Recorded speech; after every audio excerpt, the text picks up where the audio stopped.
These are the priests and Levites who came up with Zerubbabel son of Shealtiel and with Jeshua, Seraiah, Jeremiah, Ezra, Amariah, Malluch, Hattush, Shecaniah, Rehum, Meremoth, Iddo, Ginnethon, Abijah, Mijamin, Moadiah, Bilgah, Shemaiah, Joiarib, Jedaiah, Sallu, Amok, Hilkiah, and Jedaiah. These were the leaders of the priests during the time of Jeshua.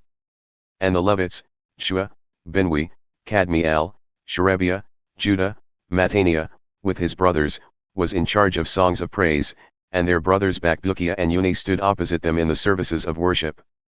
Jeshua fathered Joiakim, Joiakim fathered Eliashib, Eliashib fathered Joiada, Joiada fathered Jonathan, and Jonathan fathered Jaddua.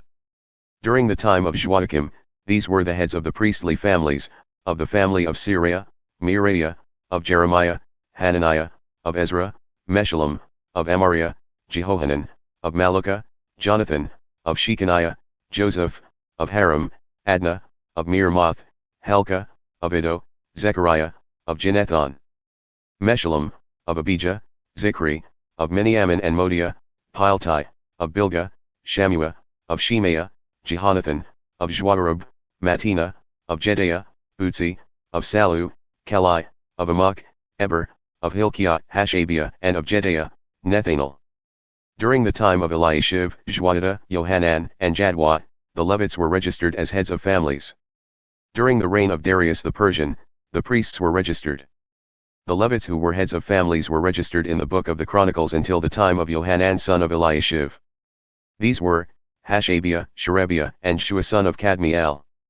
Their brothers stood opposite them to give praise and thanksgiving, one side responding to the other, as had been directed by David the man of God. The security guards included, Mattaniah, Bakbukiah, Obadiah, Meshullam, Talman, and Akkub. They guarded the storerooms at the gates. They lived during the time of Joiakim son of Jeshua, the son of Josadak, the time of Nehemiah the governor and of Ezra the priest and scholar. Dedication of the wall. When it came time for the dedication of the wall, they tracked down and brought in the Levites from all their homes in Jerusalem to carry out the dedication with exuberance, thanksgiving hymns, songs, cymbals, harps, and lutes. The singers assembled from all around Jerusalem, from the villages of the Netophathites, from Beth Gilgal, from the farms at Geba and Azmaveth. The singers had built villages for themselves all around Jerusalem. The priests and Levites ceremonially purified themselves, then they did the same for the people, the gates, and the wall. I had the leaders of Judah come up on the wall, and I appointed 2 large choirs. One proceeded on the wall to the right toward the dung gate.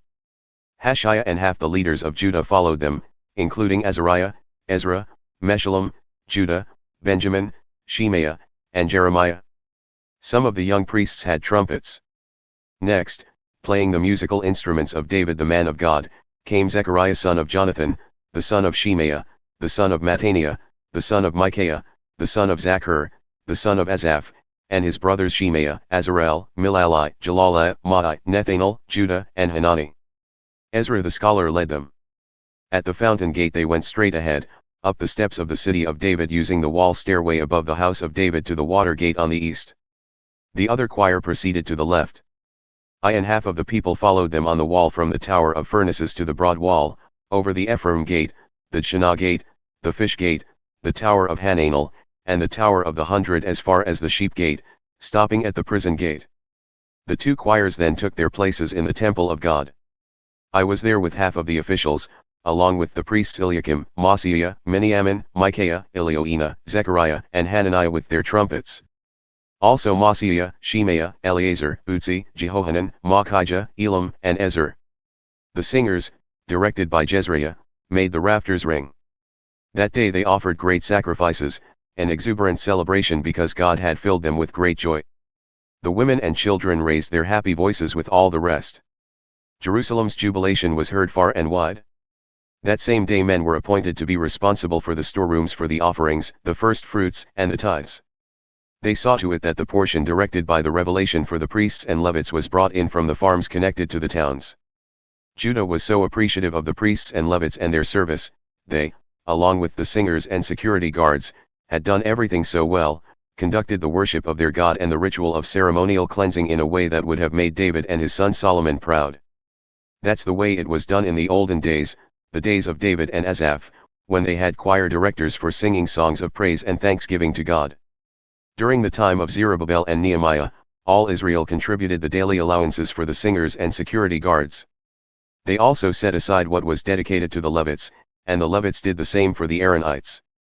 Also on that same day there was a reading from the book of Moses in the hearing of the people. It was found written there that no Ammonite or Moabite was permitted to enter the congregation of God, because they hadn't welcomed the people of Israel with food and drink. They even hired Balaam to work against them by cursing them, but our God turned the curse into a blessing. When they heard the reading of the revelation, they excluded all foreigners from Israel.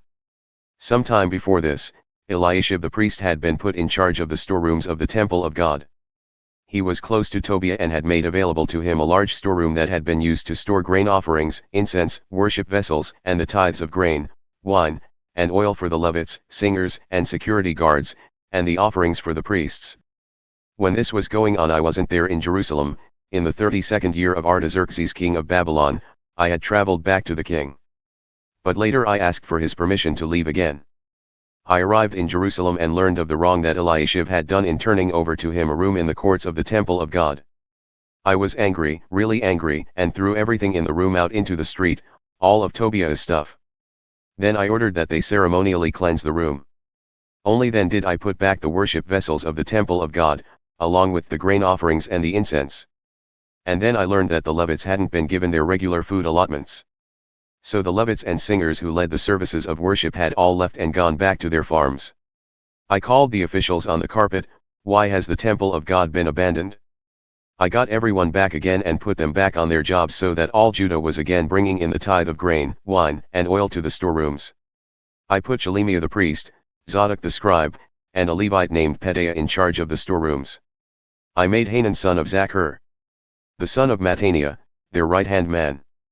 These men had a reputation for honesty and hard work. They were responsible for distributing the rations to their brothers. Remember me, oh my God, for this. Don't ever forget the devoted work I have done for the temple of God and its worship. During those days, while back in Judah, I also noticed that people treaded wine presses, brought in sacks of grain, and loaded up their donkeys on the Sabbath. They brought wine, grapes, figs, and all kinds of stuff to sell on the Sabbath. So I spoke up and warned them about selling food on that day. Tyrians living there brought in fish and whatever else, selling it to Judeans, in Jerusalem, mind you. On the Sabbath. I confronted the leaders of Judah. What's going on here? This evil. Profaning the Sabbath. Isn't this exactly what your ancestors did? And because of it didn't God bring down on us and the city all this misery? And here you are adding to it, accumulating more wrath on Jerusalem by profaning the Sabbath. As the gates of Jerusalem were darkened by the shadows of the approaching Sabbath, I ordered the doors shut and not to be opened until the Sabbath was over. I placed some of my servants at the gates to make sure that nothing to be sold would get in on the Sabbath day. Traders and dealers in various goods camped outside the gates once or twice. But I took them to task. I said, you have no business camping out here by the wall. If I find you here again, I'll use force to drive you off. And that did it. They didn't come back on the Sabbath. Then I directed the Levites to ceremonially cleanse themselves and take over as guards at the gates to keep the sanctity of the Sabbath day. Remember me also for this, my God. Treat me with mercy according to your great and steadfast love. Also in those days I saw Jews who had married women from Ashdod, Ammon, and Moab. Half the children couldn't even speak the language of Judah, all they knew was the language of Ashdod or some other tongue. So I took those men to task, gave them a piece of my mind, even slapped some of them and jerked them by the hair. I made them swear to God, don't marry your daughters to their sons, and don't let their daughters marry your sons, and don't you yourselves marry them. Didn't Solomon the king of Israel sin because of women just like these? Even though there was no king quite like him, and God loved him and made him king over all Israel, foreign women were his downfall. Do you call this obedience, engaging in this extensive evil, showing yourselves faithless to God by marrying foreign wives?